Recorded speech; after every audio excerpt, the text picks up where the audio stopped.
Bonsoir, il est 22h sur l'ensemble du réseau synchronisé de Sen Radio. Bienvenue à vous dans ce journal. Aïssatou Gueye-Ba.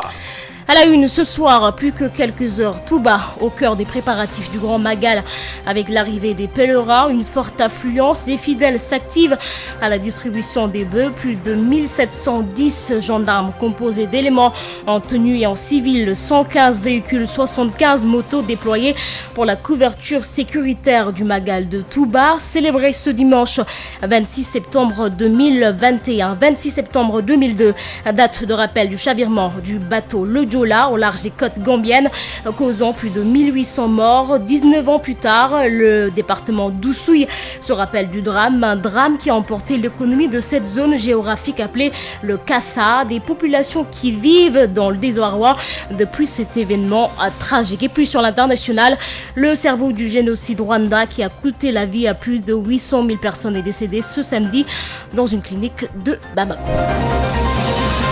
Sud Nuit. Aïssatou Gueye-Ba. À la présentation, Papa Abdoulaye Dieye assure la mise en onde de ce journal. Direction Touba, la grande ville Toudissey. Bonsoir. Bonsoir Aïssatou Gueye-Ba. Alors plus que quelques heures avant la célébration du Grand Magal de Touba, sur place on note l'arrivée massive des pèlerins, vous nous dites. C'est exact, les pèlerins continuent à débarquer ici à Touba et durant toute la nuit on assistera à une arrivée massive de pèlerins comme on a l'habitude de le voir. Ces pèlerins donc qui viennent et ceci a entraîné d'énormes difficultés dans la circulation. Ce sont des embouteillages monstres que l'on constate un peu partout à Touba, aussi bien sur les routes principales que sur les routes secondaires. Et ces pèlerins sont venus d'un peu partout du Sénégal mais également du monde entier.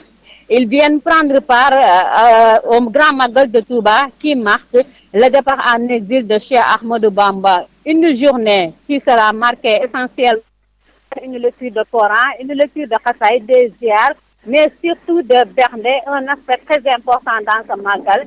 Et ceux qui habitent Touba l'ont su, raison pour laquelle très tôt, ils avaient pris toutes les dispositions idoines pour bien s'approvisionner afin de préparer des repas copieux pour les pèlerins dans tous les foyers. C'est de la nourriture à gogo et ce sont divers plats qui sont souvent proposés aux talibés. Donc, surtout à quelques heures du Grand Magal de Touba, c'est une arrivée massive de ces pèlerins ici dans la cité religieuse Aïssatou.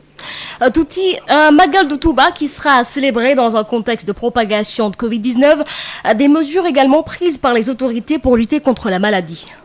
Exactement, et elles avaient annoncé ces mesures depuis longtemps, qu'il s'agit essentiellement de dispositions dans le cadre du respect des mesures barrières.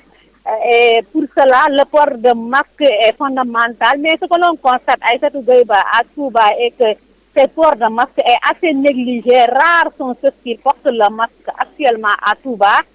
Et pourtant, il y avait un lot de masques distribués aussi bien par le SNEP que par le ministère de la Santé. Concernant les foyers et également les lieux de culte, des dispositions sont prises parce qu'il y a des points lavage qui sont mis en place. Il y a également des gens qui sont devant les portes avec des gels hydroalcooliques pour exiger l'hygiène des mains, mais également le port de masque au niveau de ces différents lieux. Mais c'est au niveau de la grande ville, dans les artères, lieux publics, où on a constaté que ce port de masque est assez négligé à Aïssatou Gueye-Ba. Et par rapport à cela également, les autorités médicales ont mis en place des postes médicaux avancés afin que toute personne qui ait besoin de soins puisse l'avoir sans beaucoup avoir de difficultés à se déplacer vers les structures sanitaires à Aïssatou Gueye-Ba. Merci beaucoup Toudissey. À Dianatoul Marwa, le cheptel Serigne Salou Thioune Diggle est l'attraction du Magal. Des milliers de têtes de bœufs et de chameaux qui seront sacrifiés pour les berner. Les fidèles s'activent à la distribution des bœufs pour les différents daïras devant cuisiner pour les habitants des Santianes ou la périphérie de Touba. Reportage d'Ahmed Moustapha Dia. L'attraction à Touba reste dominée par le cheptel de Serigne Salou Thioune pour le Magal de Touba. Des milliers de bœufs, chameaux et autres ovins, ces talibés, des cordes à la main, s'activent pour récupérer des bœufs à eux alloués par le Khalif de Tchantakoun pour les besoins du Bernay. Venu récupérer ces bœufs, ce talibé de Pikine nous confie qu'ils vont cuisiner le jour du Magal pour les habitants des Santiane dans la périphérie de Touba. di santaat Serigne Béthio bu baax maa ngi tudd Omar Ndiaye bokk Touba Lansar nii lañ yàgg ànd ak Serigne bi dañuy ñëw mu jox ñu ay nag jox ñu li koy togg ñu togg ko ba mu mat séddale ko mboolem te duñ ci am xaj ak seen loolu la ñu digal te si loolu la ñuy dox Magal bi ren di bernde. Comme à l'accoutumée, le jëwriñ assigné à cette tâche depuis l'époque de Cheikh Béthio Thioune nous parle de cette opération. fii nga toll nag day mel ne xaw naa jax mooy da ngaa fekk ñu war a jox daara yi seen nag ak waañ yi nekk Touba ak benn li nga xam ne sëriñ bi da leen koo jox ak yenn kilifa yi nekk biir Touba waaw gileem yaa ngi ne nag yaa ngi nii waaw ñu jox kilifa yi di jox taalibe yi waaw non lim bi nag moom bu dee bari rek la ñuy wax boo xoolee xam nii ne bari na waaye Cheikh bi ci ak dundam danaan wax naan yenn jëf yi boo ko jëfee ba pare di wax day mel ni ci sal day mel ne am na ci loo xam ne duñ ko mën a wax ci ay lim waaye boo xoolee da nga xam. def naa sa màggal muy sama màggal avait dit Serigne Saliou à Cheikh Béthio Thioune. Malgré la disparition de toutes ces deux figures emblématiques, leur màggal émerveille encore plus d'un talibé mouride. at mii bu xool màggal gi nii mu demee xool démb bi ñu dàq nag yi muy ñëw nga xam ne sëñ Saliou Thioune yokku na ndigal rek am solo. ku dem ban lay tuddee saw tur di ca teg ndigal di wax sa tur di ca teg ndigal kooku am nga way woo xam ne du fay mukk baa dina tukki.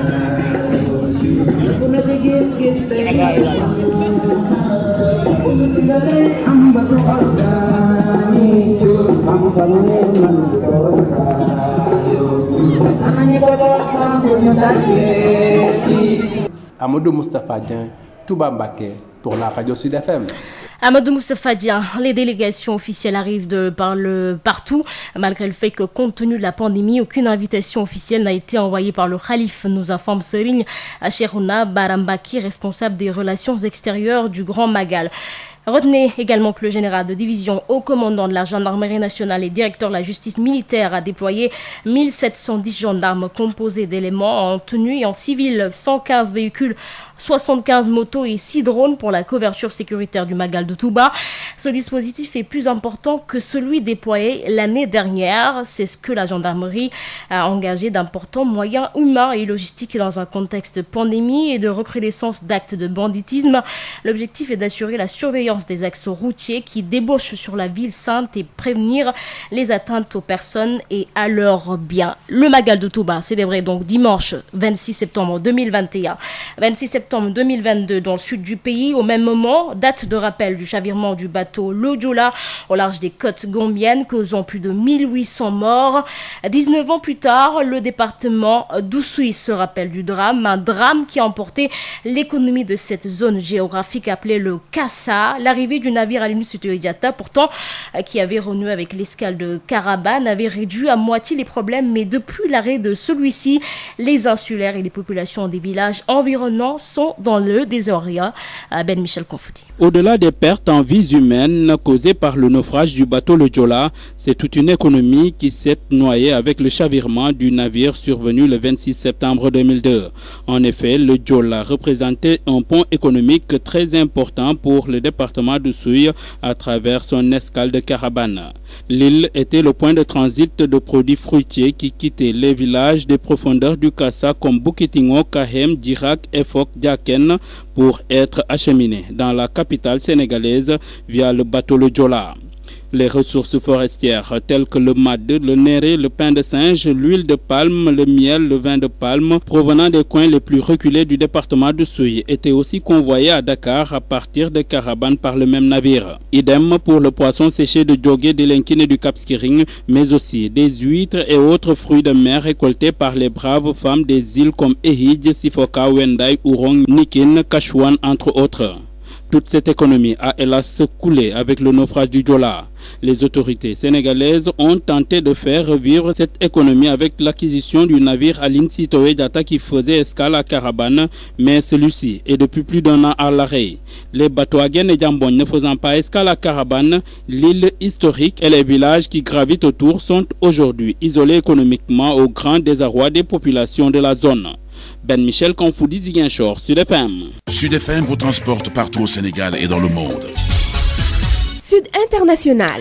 Je le disais en titre, Théonès Bagazora ou Bagazora, 80 ans, est décédé au Mali. Il purgeait une peine de 35 ans de prison. Il avait été reconnu coupable de génocide, de crimes contre l'humanité et crimes de guerre par le tribunal pénal international pour le Rwanda.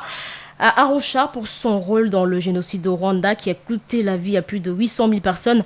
Sa mort, annoncée sur Facebook par son fils Achille Bagozora, a été confirmée à RFI par l'administration pénitentiaire malienne. Il est arrivé en 1986 au Cameroun où il avait trouvé refuge durant l'avancée du Front patriotique rwandais de Paul Kagame. En 2008, le tribunal pénal international pour le Rwanda le reconnaît coupable des crimes commis entre les 7 et 9 avril 1994, dont des viols et des massacres de masse. En tant que supérieur hiérarchique, il est aussi reconnu coupable pour les meurtres de plusieurs personnalités politiques, dont le Premier ministre ainsi que 10 casques bleus belges. Il est condamné à la prison à perpétuité en 2008, 3 ans plus tard. La Cour annule en appel plusieurs conclusions factuelles de la Chambre de première instance et réduit sa peine à 35 ans de réclusion. Il purgeait sa peine au Mali dans la prison de Koulikoro avec d'autres personnalités condamnées par le tribunal pénal international pour le Rwanda. Sa demande de libération anticipée avait été rejetée le 1er avril dernier.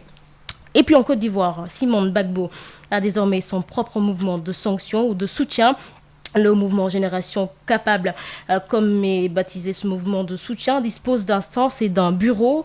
Et son assemblée générale avait bien des allures de meeting politique ce samedi. Simone Gbagbo n'est pas la présidente, mais la marraine de ce mouvement, qui lui est totalement dévouée. Ce MGC s'adresse surtout aux femmes. Elles sont majoritaires dans le bureau. Elles l'étaient aussi très largement dans les gradins cet après-midi. Beaucoup se disent touchés par l'humiliation subie par l'ex-maire, par l'ex-première dame de la part de Laurent Gbagbo et des autres responsables du FPI Gore depuis quelques mois. Et puis en Guinée, le Front National pour la défense de la Constitution a rendu publique une liste de 194 personnes considérées comme des promoteurs du 3e mandat d'Alpha Condé. Après son coup de force, le nom du chef de la junte, colonel Mamadi Doumbia, a été retiré sur cette liste. Les responsables du FNDC demandent aux militaires au pouvoir de bannir ces personnes dans la gestion de la transition et décident d'engager une poursuite judiciaire contre ces promoteurs du 3e mandat. La correspondance de Amadou Ribari. Sur cette liste de 194 personnes figurent l'ancien Premier ministre, l'ancien président de l'Assemblée nationale responsable de régie financière, l'actuel directeur de la télévision d'État, des magistrats, chefs d'état-major de l'armée et autres leaders religieux. Pour les leaders du Front national pour la défense de la Constitution, ces anciens dignitaires du régime de faim ont aidé Alpha Condé à se maintenir au pouvoir malgré, disent-ils, l'opposition de la majorité des Guinéens.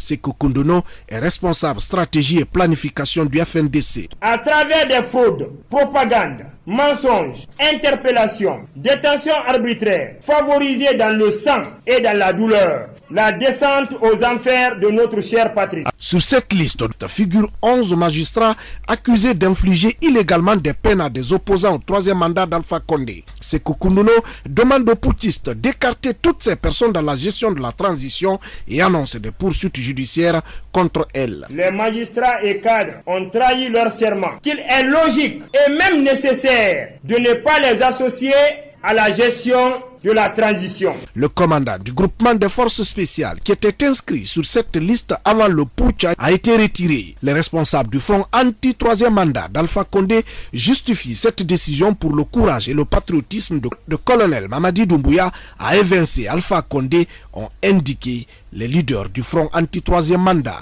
Amadou Ribari depuis Conakry pour Sud FM.